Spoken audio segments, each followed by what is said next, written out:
Welcome, and thank you for joining us this afternoon.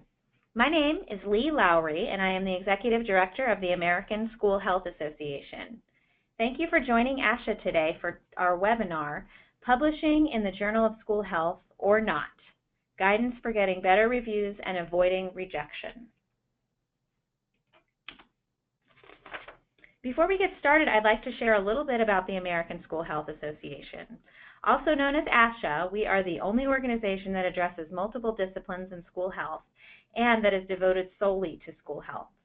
Our membership of approximately 700 individuals represents school health as administrators at the local, state, and national levels, as health and education professionals in a pre-K through 12 school setting, and as academics conducting research and preparing school health professionals. We're also the proud publishers of the Journal of School Health, JOSH, a premier journal in the area of school and adolescent health. Members of ASHA can elect to receive a hard copy or electronic copy of the journal.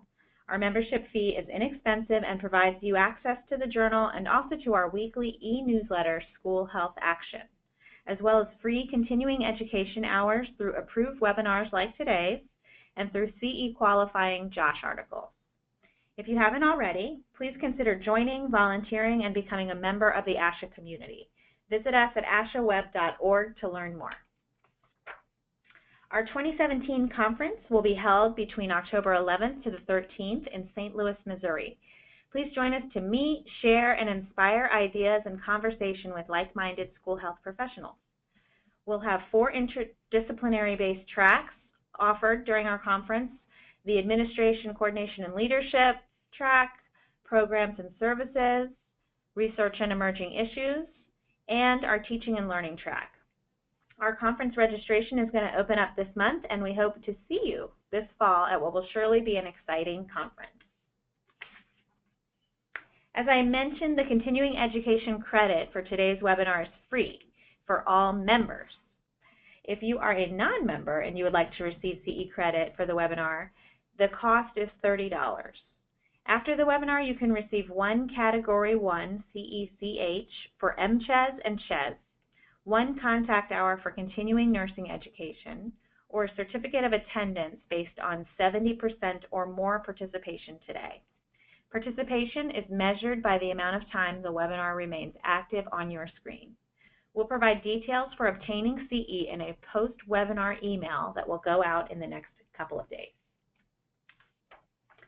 Before I introduce you to today's speaker, I'd like to share a little bit about a framework that unites ASHA's diverse membership.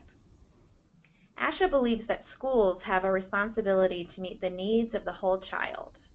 The whole school, whole community, whole child, or Wisc Model, developed jointly by the CDC and ASCD, provides a framework for the health and ed sectors at the state and local levels to work towards stronger alignment, integration, and collaboration.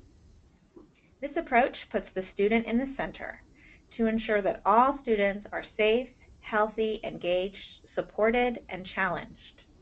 This holistic and synergistic approach requires schools, students, families, and community partners to focus on improving health and educational outcomes and to create schools that nurture and support all students. It's a team effort, and collaboration is the key to success.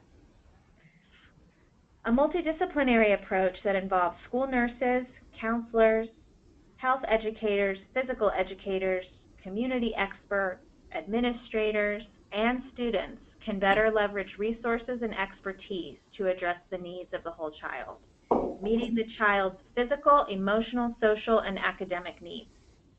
Using the knowledge and wisdom of the school health team and research, schools can develop policies and programs that support all students, keep them safe from physical or emotional harm, and empower them to take responsibility for their own health and well-being.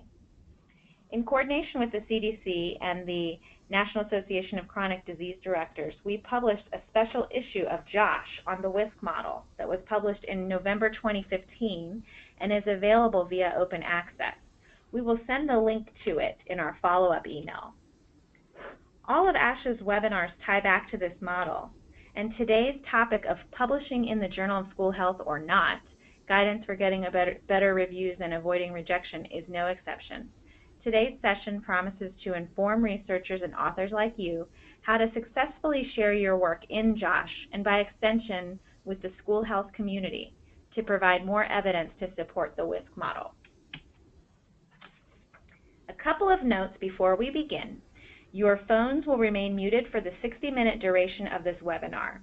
If you have any questions, please type them in the questions box on the left-hand screen and we will try to address them at the end of the presentation. We are recording today's session and we will send you a link to the recording. The evaluation survey will be included as well as slides within the next couple of days.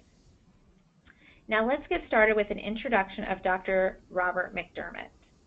Robert J. McDermott received his BS, MS, and PhD degrees from the University of Wisconsin-Madison. Following completion of his doctorate, he spent 5 years as a faculty member in the Department of Health Education at Southern Illinois University Carbondale. His research on smokeless tobacco use among youth was cited in the Surgeon General's report on the health effects of smokeless tobacco and contributed to the establishment of health warning labels on these products. Dr. McDermott later moved to the University of South Florida College of Public Health, where he stayed 26 years and served as chair of the Department of Community and Family Health for 10 years. During that time, he headed a successful effort that led to being awarded a Prevention Research Center by the CDC, and he served as co-director of the center until 2012. Through the Florida Prevention Research Center, he was a co-developer of the community-based prevention marketing framework for program planning and policy formation. Among his other activities, Dr. McDermott has been a member of the CDC's invited working group on defining health education in the 21st century, a consultant to the CDC's Division of Adolescent and School Health for collaboration with the Russian Federation, and a consultant to the European Union's Health Promotion for Family Caregivers of People with Alzheimer's Disease and Related Mental Disorders Project, and its Communicating AIDS Project. In addition to 280 plus scientific articles, he has contributed to more than 60 book chapters and 3 books, each of which appeared in multiple editions. He has been a past recipient of the Award for Research of ASHA's Research Council. ASHA recognized his career contributions to school health through its William A. Howe Award. For the past 5 years, he has been editor-in-chief of the Journal of School Health. Thank you, Dr. McDermott, for leading today's webinar. I am now going to turn it over to you.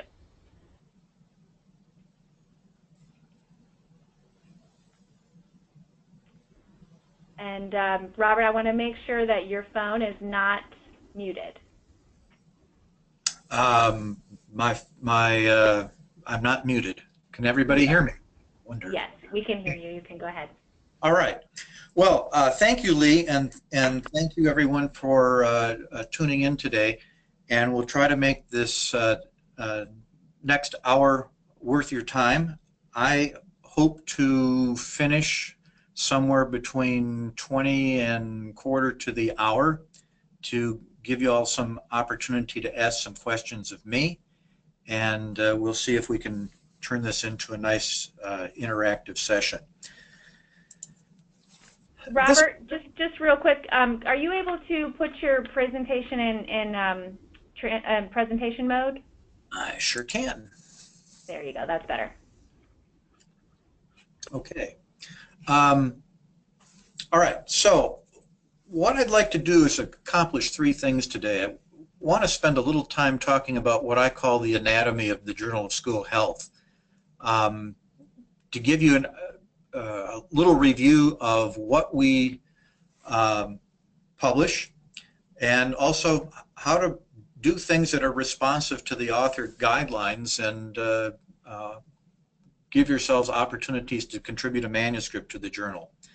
Second thing is we'll walk through kind of the step-by-step process from submission to editorial preview right through the review process. And for anybody out there who feels like this is kind of a mystery, we'll see if we can demystify that a little bit. And lastly, I get asked questions a lot about the journal, so I will try to share some of those, and certainly after that, open up the opportunity for you to ask any additional questions.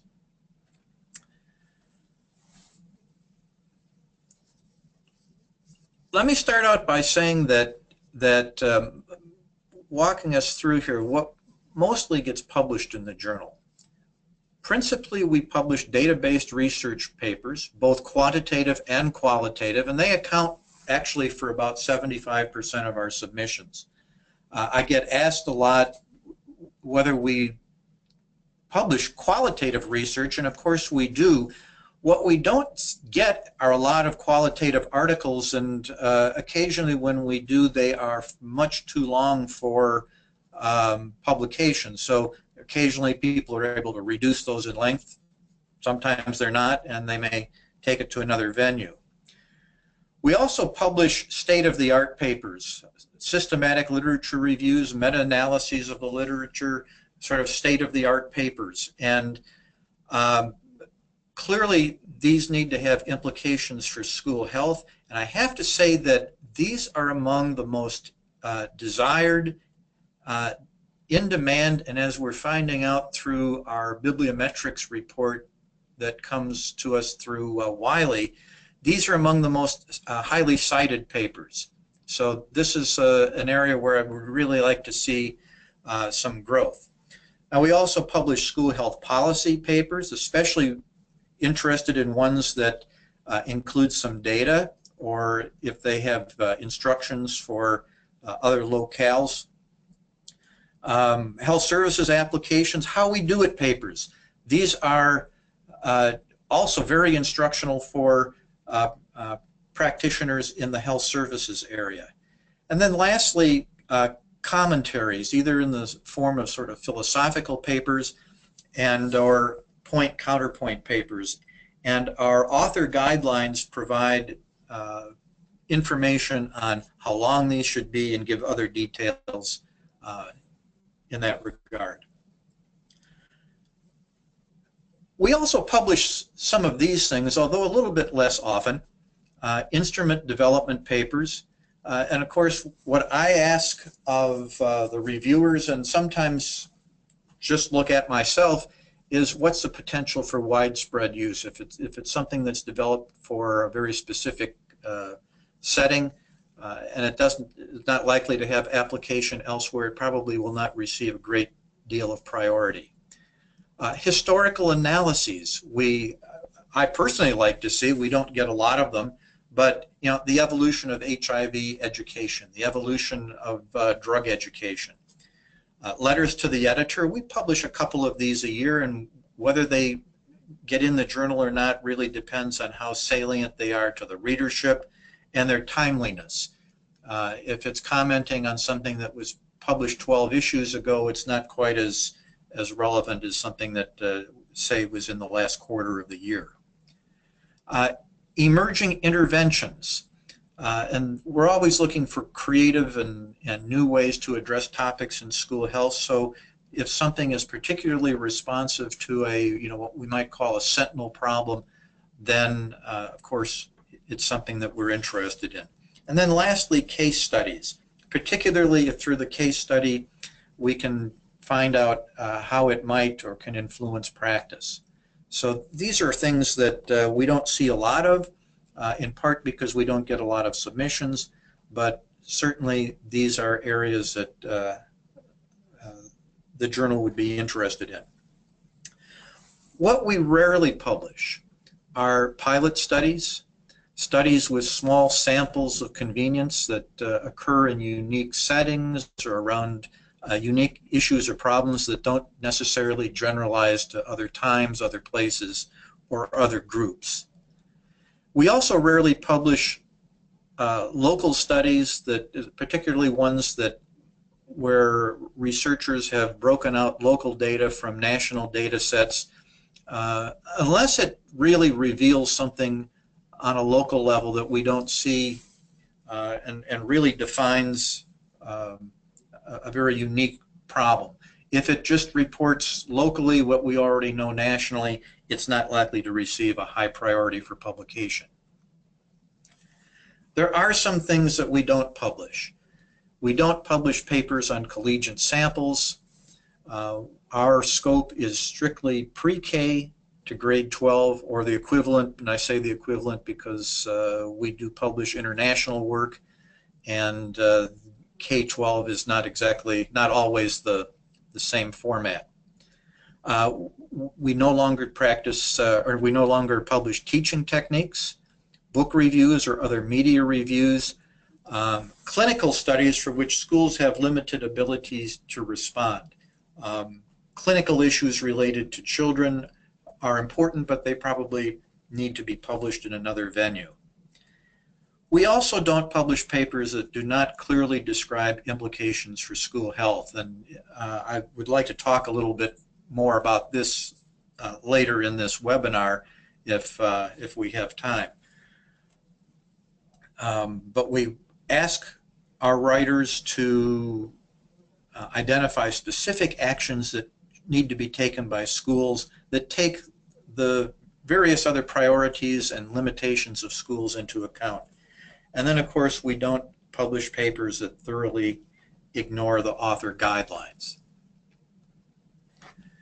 So, where can we find the author guidelines? Well, there's a number of places.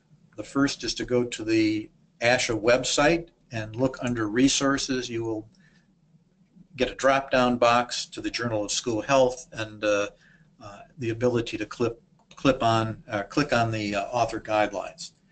You can also go to the Wiley Online Library. We regularly publish the author guidelines in the Journal of School Health, usually in the first or the last issue of the volume year. And of course, if none of these work for you, you can always write me and I will email you the current author guidelines.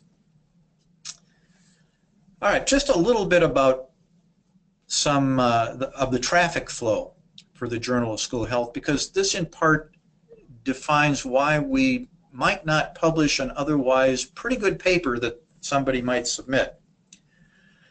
We get about 580 new papers each year. About 85 to 90 of these I will reject on a quick review because they're either outside the scope of what we publish, they really fail to follow the author guidelines, or they are just poor writing and it would be burdensome to send it off to reviewers knowing what the outcome is going to be. About 75% of the papers that come in report on research initiatives. About 15% are general articles. These are the state-of-the-art meta-analyses, review of literature, general, what's the status of a particular problem in our field. Then the smallest number of, or smallest proportion of papers we get are under the health policy and health service applications, only about 5%. And then there's about 5% that fall under all other categories, including commentaries. We have seen an enormous growth of submissions from the international audience over the last, well, certainly during my tenure as editor. That may have been a trend that started before then, but it has definitely picked up to the point now where about half of the submissions are from the US and half are from other countries.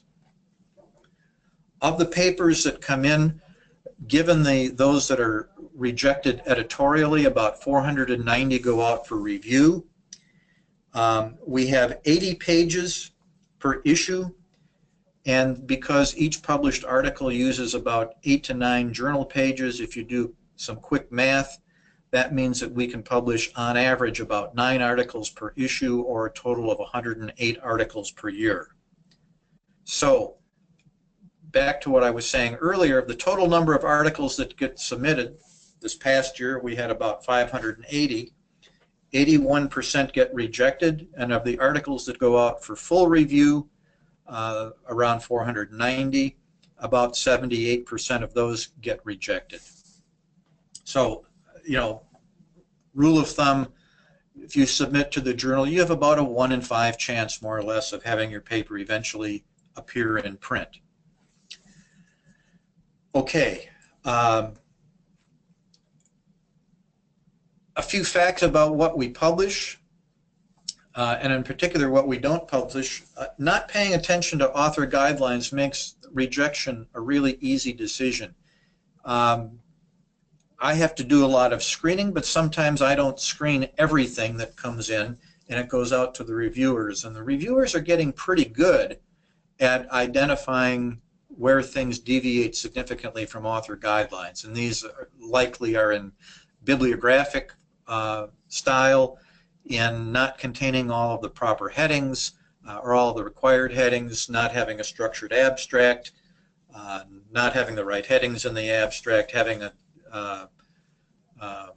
many more graphics than what we can use. Those are the kinds of things that make it pretty easy for a decision about your paper. It's also important to know that a significant proportion of the rejected papers are publishable.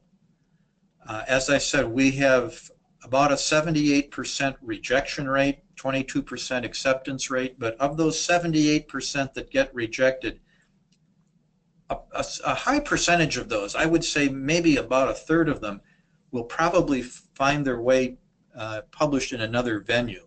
And they get rejected due to a numbers game. And that's, we have a limited number of papers that obviously can fit into 80 published pages. When possible, and when I know the literature well enough, I will offer some alternative venues that you might consider sending your paper to. I always ask reviewers, particularly when they're looking at something for the second time, to whether they consider this paper to be a high priority paper. It has clear implications for school health. It's responsive to Healthy People 2020, or other things that make it a paper in which schools could feasibly take action. And that's what ultimately I ask them to do before making their final recommendation about publishing. What do I look for when I get a paper? First of all, does it fit the mission of the journal? Has a corresponding author been designated? Do they provide all of the contact information for each author? Do they offer a structured abstract with the structure that we ask for and within 200 words? Do they use the correct bibliographic style? If it's a research article, have they provided the IRB or ethics review statement? Is it within the word limit? Is it within the limit of tables and figures? We can publish up to 5 graphics. If you submit 12, that's not going to work. And then, is it well written and also grammatically correct? These are the screening criteria that I use. As I mentioned, 85 or 90, about 10% or so of the articles that come in get rejected by editorial review. Sometimes that's just by me. Sometimes I call upon a couple of other people who are part of our editorial committee to advise me on it. And it's not worse than getting a peer review rejection. It's simply faster. You shouldn't be offended if you get if your paper isn't sent out for review. It saves reviewers time, and from the author's point of view, it enables you to submit quickly to another journal. I have been on all ends of this as an author, as a reviewer, and as an editor, and I've learned that this is just a faster way to get on to the next possibility. What do we ask of our reviewers? And I want to start out by saying that one of the best ways to be a good author, and I think one of the best ways to be an author for Josh, is first to be a reviewer. So if any of you are interested in being a reviewer and you currently are not, drop me an email, send me your CV, and we'll see if we can get you appointed. I ask reviewers to chime in on whether they think the paper is a good fit for the journal. I may have thought it was and they think it's not. That's important for me to know. Do they think this is a topic that's really of some importance and significance for readers? I have them look at content, methods, the technical elements of the paper, and try to provide a dispassionate review without having their own biases taken into account. And make and defend a firm publication recommendation. Now, that still get a lot of kind of wishy-washy reviews where not sure whether the person wants to reject it, accept it, or defend it in some other way. But firm publication recommendations are preferred. Certainly if somebody has biases, they think they know the authors, they should disqualify themselves. And if they think that there's some ethics-related matters, I think those are very important things that reviewers sometimes point out. And we ask people to reply with their reviews within 21 days. That doesn't always happen, though. You know, sometimes our reviews are very quick. And sometimes when they're not quick, it's because reviewers don't know when to say no to a review request and accept it, and 2 months later I'm still waiting for it. So this is your role as a reviewer. Reviewers look for some of the same things that any of us look for in an article: evidence of knowing the literature. I think authors have to do a lot of reading in order to learn to write. Reviewers look for a fresh approach.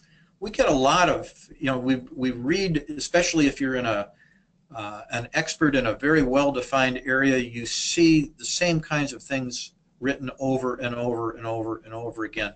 So fresh approaches are very useful that allow us to look at an issue now in a new way.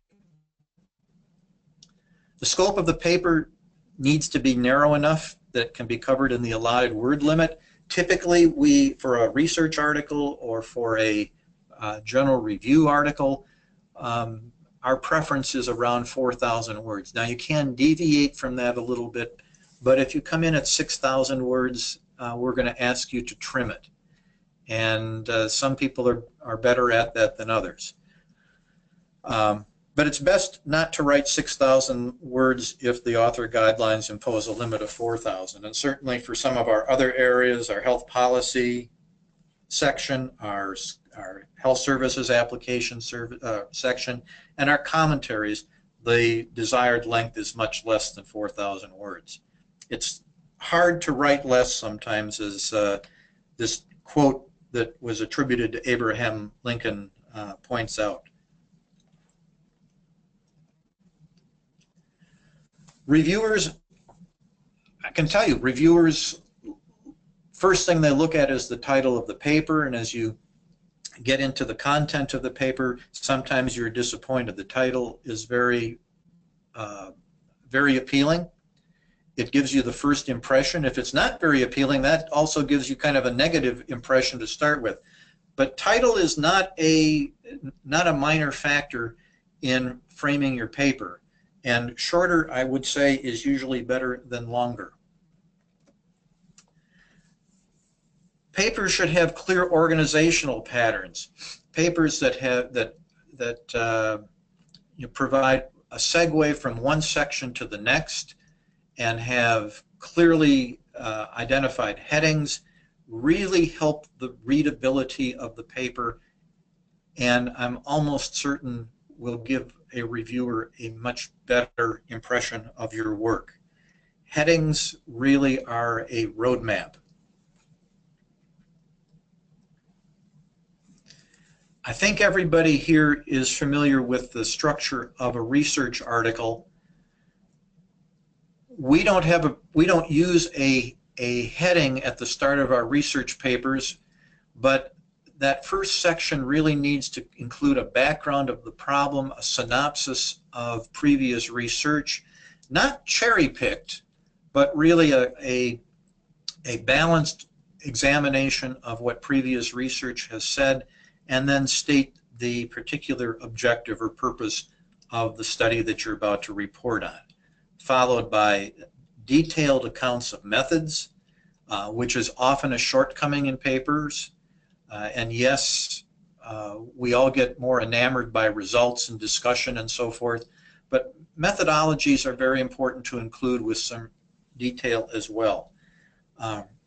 Results, which can be presented oftentimes better in tables and graphs than in a lot of text, and then discussion with limitations and conclusions. And the reason that I have highlighted implications for school health is this is an area that was started by my predecessor as editor, and I have tried to insist that we get embellished, because our journal is really a bridge between the research world and the practice world, and researchers that only report results and say, well, it's somebody else's job to make the next connection, is really missing a great opportunity to advise practitioners on what to do next. And although one study doesn't necessarily change practice, it's important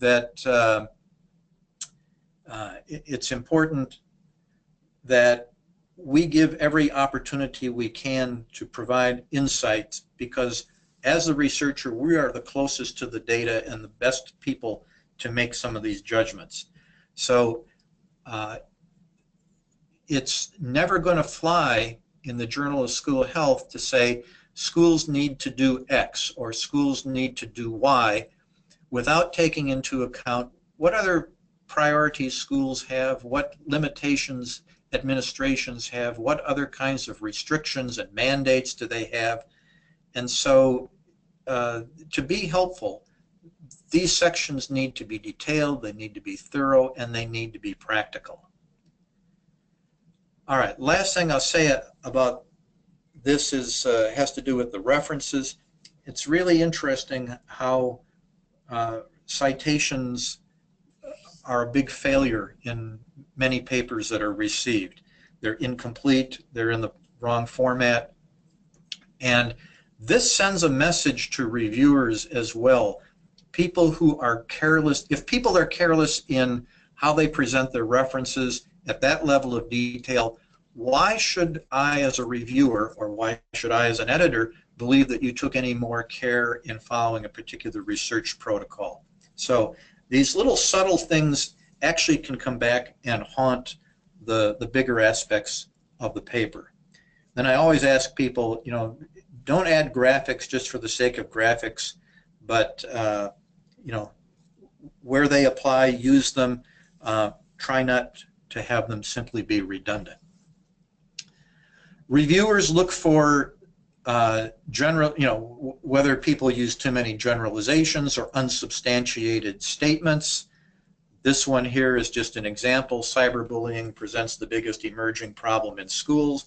Well, it might be a very big emerging problem, but what exactly do you mean by that? Is it socially the biggest problem, economically, physically, mentally, and so forth? So you just have to be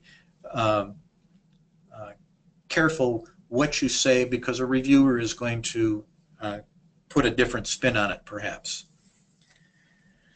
The language of the paper should be simple and direct. I have tried to bring that to the Journal of School Health. I think, contrary to popular belief, scholarly papers should have this quality, this idea of being simple and direct language. It should be informative, but it should also be interesting to read. And I think one of the things that we do now, and it's contrary to the way many of us were taught, is to use a bit more informal language, active voice versus passive voice, and first person versus third person. It makes for easier reading. Reviewers are certainly annoyed by mistakes, whether they occur in grammar or spelling or sentence structure, and certainly papers with typos and citation errors are hard to excuse. And I come back again to what I said a moment ago about reviewers having a sense that If you didn't take care here, why should I believe that you took care in some of the other aspects of the study that you provide an immense level of detail about? The review process itself, papers are almost always examined by 2 or 3 referees, occasionally more. These are people with content expertise, people with methods expertise, and other expertise, including statistical where necessary. Reviewers are asked to assess the paper for relevance, originality, its potential impact, to what extent it advances knowledge, and whether it's good writing, good logic, mistake-free, how thorough is it, and is there some evidence that the authors are speaking to a particular audience and not just their immediate peers or, heaven forbid, themselves.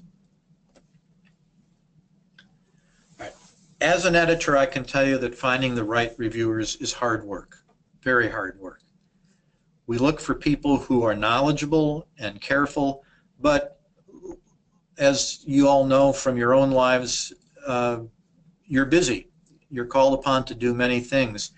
And reviewers are increasingly reluctant to agree to review because they're flooded with requests from many journals. There has been, again, as you may be familiar with, there's been an enormous influx of journals, particularly e-journals, some predatory journals that have emerged on the market in the last 5 to 10 years, and this has been an enormous distraction for reviewers. And in part, one of the reasons to editorially reject papers where it's appropriate to do so is to minimize the burden on our reviewers and, as I mentioned before, enable the author really to get on with review by another journal. All right. Reviewers can accept with revision, revise, recommend, revise, and resubmit, or reject a paper. Almost no papers are accepted after the first review. I would say 5%, less than 5% really. A bit more are accept with revision, and these usually are papers that are well written, the data are clear, the writing is good, and the only thing that is necessary is perhaps some stylistic changes to complete the author guidelines and publisher requirements. Half or more of the papers go into the category of revise and resubmit. This doesn't mean that you're guaranteed eventual acceptance, but it does mean that as long as you're responsive to reviewer recommendations, you're still in the game, and if you stick with it, the probability is high that your paper will be accepted. It's very interesting to me that about half of the papers that fall into revise and resubmit are never resubmitted. About 40% are rejected after one review, but as I've mentioned before, many of those can still find a home somewhere else because they're really a better fit for a different journal.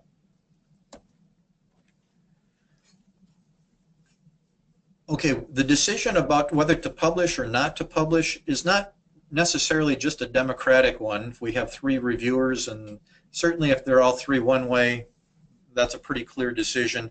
If it's a split vote, or even sometimes if there's a majority vote, it doesn't necessarily mean that that's what my decision will be. For instance, a reviewer may be critical, but be the only one who sees the flaws or limits of the study. Sometimes one reviewer will seem unreasonably critical, whereas the other 2 reviewers have given it a thorough review and passed it along as a paper that should be published. So it's not always a just majority in favor or not in favor of publishing. So if you fall into the revise and resubmit, or you're rejected, for revisions, my job is to make sure that the manuscript has every opportunity to be improved, and for me and for my reviewers to be as fair and reasonable about that as possible. I ask reviewers to raise all of their criticisms at the first review and not to come back and raise a whole litany of new ones at a second review. They can comment on revisions, but not bring up brand new stuff. That doesn't really help the review process. What we find is that authors who try to argue their way out of making revisions usually does not make the reviewers happy. It confounds my job a little bit. I'm glad to be kind of a bridge. Sometimes reviewers are wrong. Sometimes authors have a better idea, and I'm very pleased to sort of referee that discussion. Sometimes we'll just get some other reviewers. Occasionally what happens is that a paper will be rejected, and authors will just be insistent that they think that they got a bad deal and they want to have it re-reviewed. I can tell you that in about 95% of the cases, the result is the same.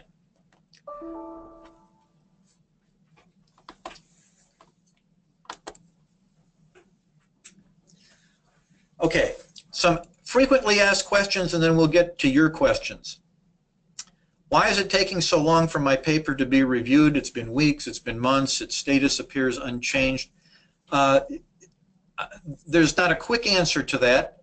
We do the best we can here, and some of the problem is that the topics on which the papers come in don't line up necessarily with the range of reviewer skills. I can tell you right now about 60% of the papers we get are either nutrition, physical activity, or obesity related.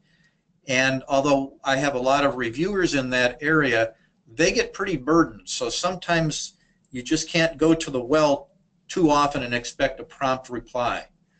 Could elaborate on that, but that's the quick answer. How many iterations does a paper go through before it's finally accepted, assuming it gets accepted?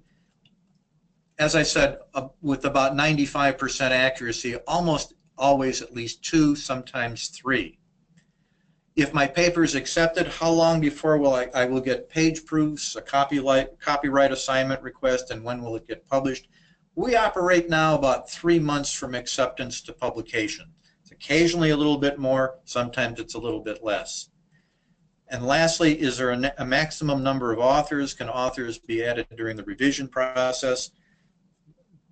There is no maximum number of authors. The site stops letting you add authors after 6. Sometimes we'll ask you to defend authorships when it gets up to a very unruly number, but there is no maximum number. And yes, you can add authors. What doesn't work is adding authors after a paper has been accepted, and I think there's some ethical issues involved there. So those are some quick answers. We have about 15 minutes left, and I am all ready to take any questions. Great. Thank you so much, Robert. I noticed that your computer is getting ready to go to sleep. Do you think you're going to be okay for the rest? Yeah, it was. Apparently I kicked the plug out. Oh, okay. So you're all plugged back in? Yeah. Okay, great. Well, okay, so I'm checking the questions portal, and I don't see any questions right now. So at this time, just want to remind folks that we are happy to answer any questions that you may have for Dr. McDermott. We have 15 minutes, so please feel free to go ahead and send those in. And while we're waiting for those, I just want to remind everyone that we are recording today's session, and we're going to follow up with an email in the next day or two that will include a link to the recording. It will include a link to the evaluation survey, which is required if you're wanting to pursue continuing education for today's session. We'll also include a link to Dr. McDermott's slides. There was a couple of things that we talked about in today's session that I thought we might include as well, including a link to the author guidelines, as well as to the special issue of Josh that was about the whole school, whole community, whole child model. So look for that in the next couple of days. Okay, so it looks like we do have a question that came in. Robert, do you see that? I do, and the question is, does the 4,000 word limit include the references? It does not. It doesn't include title page, abstract, references, or graphics. Obviously, we have to make a very careful decision if there are very long, graphics that take up a lot of space, and 50 references versus 100 references, but no, those are all sort of calculated separately. Okay, great. Thank you. Is there anything that I mentioned that people would like me to elaborate a little bit more on? Mm-hmm. Yeah, that's a good question. Okay, let's see. We have another question here for types of manuscripts that focus on specific topics, such as physical activity, nutrition, etc. Is there more topics that you'd like to see submitted?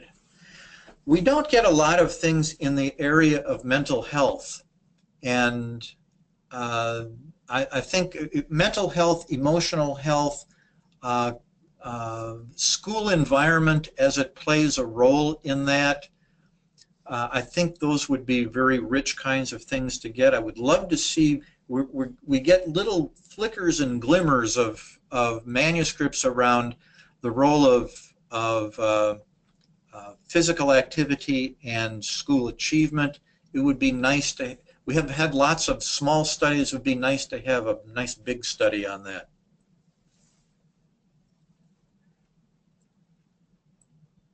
Great. Looks like a couple more questions are coming in. Encourage everyone else to continue to send questions in. Okay, question here. I teach in a college of nursing, and we have doctor of nurse practitioner nursing students that are doing projects that are considering quality improvement. Do you have recommendations for those types of articles that are not necessarily research but are evidence-based? If they apply to school-aged youth, and particularly seeing youth at school, it would seem that they would fall under health services applications. If there could be some case studies, those are two things that come to mind, if I've understood that question correctly. Great, thank you.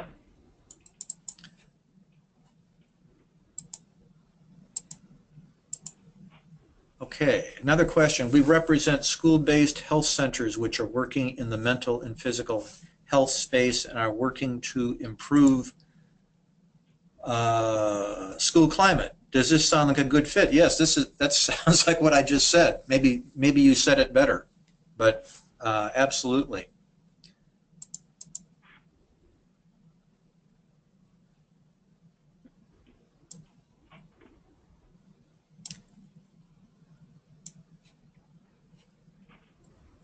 Great.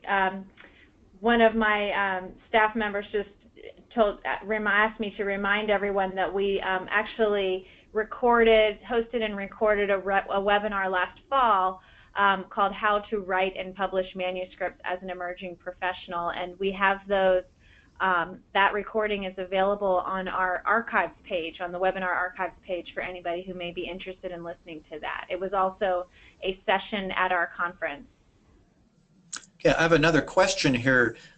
When responding to reviewer comments, is there a format that you want the writer to use? Yes, we actually, when you get feedback on your paper, you get a template that is attached that shows you or directs you to list the comment, list your response, and list where that can be found in the revised paper. And that is that's pretty standard across most journals and makes it really easy for reviewers and for the editor to see how you've evolved the paper, and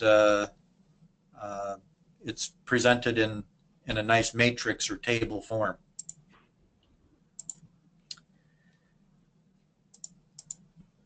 Okay, not a question, but a thank you. Okay, well,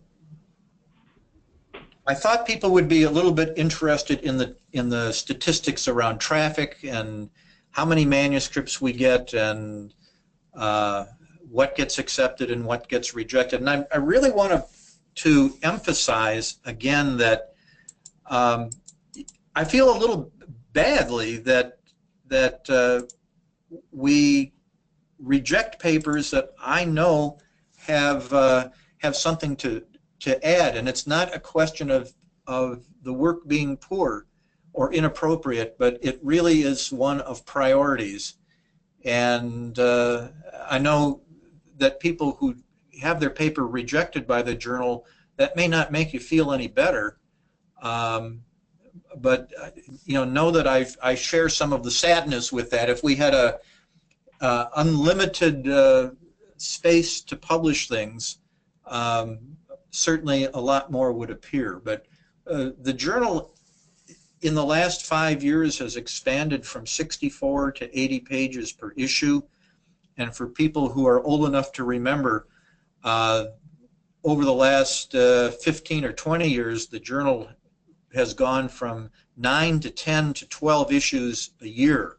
So what you get as is definitely more now than what happened in the past.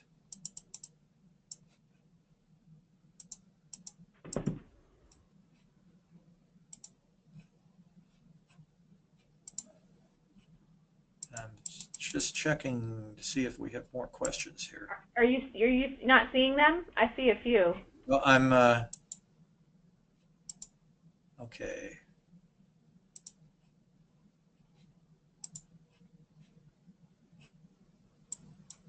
Maybe you could read them.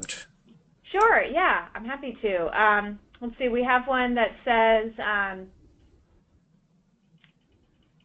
we are conducting a cancer education program in the schools that is the collaboration with the local cancer hospital and university health education program. Would something like this be of interest? It could be of interest, and it's something that would probably be sent out to reviewers. I don't think it would be something that would be rejected editorially. I say that couched with the notion that cancer is a fairly rare event in school-aged youth, not unheard of, but a fairly rare event. And oftentimes some of the programs have really been about, encouraging screening for cancers that really occur as adults later on, breast cancer, testicular cancer, and so forth. And they may or may not be priorities for the reviewers, but on the surface of things, it would not be rejected. Okay, great. Here's one. Can you give an example of what topics might get rejected because it wasn't a priority? Well, no. I think anything that falls under Healthy People 2020 or some of the World Health Organization goals and objectives that fit youth and are not strictly clinical studies, nothing like that is going to get rejected based on topic. Okay. This person is doing a qualitative study on the trauma triggers from high school sex ed classes. Would this be appropriate for the journal? Well, it sounds interesting to me without knowing anything else. The biggest issue always is qualitative studies sometimes take a lot more words to bring their message home. We still have the 4,000 word limit, some flexibility up to about 4,500, and then it really has to be pretty good to exceed that by much more. It realized that when we get a lot of big articles, it reduces how many we can publish, increases the backlog, and it makes other authors a bit upset when they're seeing their work pushed back several months to a year. Okay. We have another question. Someone who has created a method to improve school engagement which can be applied to any schools, but is not a randomized study, but they have data that they can report. What is the best way to report on this in your journal? It might be under the, as a briefer article under the health policy piece, because it's presumably it's something that has changed the way schools operate to improve engagement, whether that's parents being engaged, community members being engaged, or students being engaged, or all of the above. If I've understood that question, that would be an appropriate area, and sort of pilot data or pilot studies are a little bit more acceptable there than they are in the more the research area where the expectations are a bit more strict. Okay, great. I'm not sure if we answered this one yet. Would articles that include collaborations with hospitals and universities be of interest? Yes, if it has to, but remember, it has to come back to be with a focus on school-aged youth and have an important role for schools. So if you remember what I said earlier about we really look at that implications for school health area. In fact, I've got a couple of reviewers who say, I read the abstract and then I jump right to the implications for school health. And if that section lacks detail or is way too brief, I'm probably not going to have a favorable view of the paper. So if you can clearly tie a school role to those other partnerships or collaborations, then I think it's a very wise and very effective paper. Okay, great. And Robert, I know you're not going to be editing the journal for 5 to 10 years from now, but one of the questions is, and I think it's a good question for you. Do you have a sense of where the journal should be in the next 5 to 10 years, or what it should be focused on? Well, as I'm seeing things evolve, obviously school health has become a real global issue now, with so many, as I said, 50% of the papers that come in now are from other countries. And I think that we're probably going to have more of a world view on all of this and take lessons from, have more of a sharing between what's happening in the U.S. versus what is happening in both other parts of the developed world as well as the developing world. So I think that some of those research findings are going to be very critical, and I think we have an opportunity to be a leader here. Excellent. Okay, well, I think that concludes our questions today. I want to thank you so much, Robert, for being our guest today. We really appreciate all the work that you do as editor for the JOSH and your support of ASHA, but also for giving your time today to provide this excellent presentation to help encourage really, really good submissions going forward. So thank you so much for your time. And as I had mentioned earlier, we're going to be following up with an email with a whole lot of resources, the survey for continuing ed, and a link to the recording. So look for that in the next couple of days. At this time, we're going to go ahead and end the webinar. Thank you so much. Bye-bye.